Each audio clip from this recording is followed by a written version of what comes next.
সবাইকে জয়গুরু। তো আজকে ঘুঘুমারি আই সেন্টারে আমরা যারা ভিডিওতে সবসময় বলি যে বিশ্বনাথ বণিক অপটিক্যাল হাউস, এই যে আমাদের বিশ্বনাথ দা, এই বিশ্বনাথ দাই এই চোখের ক্যাম্পগুলো করে থাকে বিভিন্ন জায়গায়। আর আমরাও ডায়াগরি অনুভব সোশ্যাল অর্গানাইজেশন এর সঙ্গে আমরা যুক্ত। তো আমাদের এখানেও ক্যাম্প করা হয়েছিল খাপাইডাঙ্গাতে। সেই খাপাইডাঙ্গা থেকেও আজকে পেশেন্ট আসছে, ঘুঘুমারি বিশ্বনাথ দার চেম্বার থেকেও পেশেন্ট আছে। তো সব মিলিয়ে আজকে 16 জন, বিশ্বনাথ দা 18 জন। তো আজকে 18 জন পেশেন্ট যাচ্ছে শিলিগুড়ি গ্রেটার লায়ন্স আই হসপিটালে তাদের চোখ অপারেশন করতে।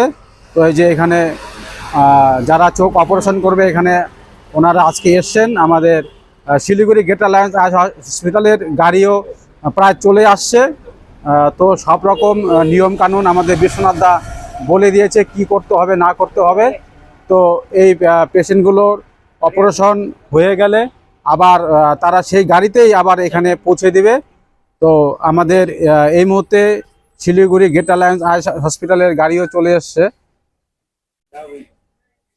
এটা হচ্ছে শিলিগুড়ি গ্রেটার লায়ন্স আই হসপিটালের গাড়ি, যেই গাড়িতে পেশেন্টরা যাবে এবং এই গাড়িতেই আবার কিন্তু পেশেন্টদের অপারেশন করে আবার গন্তব্যস্থলে এখানেই পৌঁছে দেবে।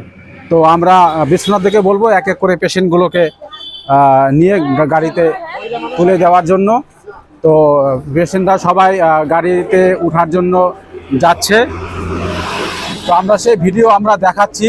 এরপরে আমাদের নেক্সট ক্যাম্প রয়েছে মারুগঞ্জ সৎসঙ্গ মন্দিরে। যাদের চোখের সমস্যা রয়েছে বা চোখের ছানি পড়া রয়েছে আপনারা চলে আসবেন। সেখানে আপনাদের যদি চোখের ছানি কারো ধরা পড়ে সম্পূর্ণ বিনা খরচে আপনাদেরকে চোখের ছানি অপারেশন আমরা করিয়ে দেব। এই হচ্ছে শিলিগুড়ি গ্রেটার লায়ন্স আই হসপিটালের গাড়ি।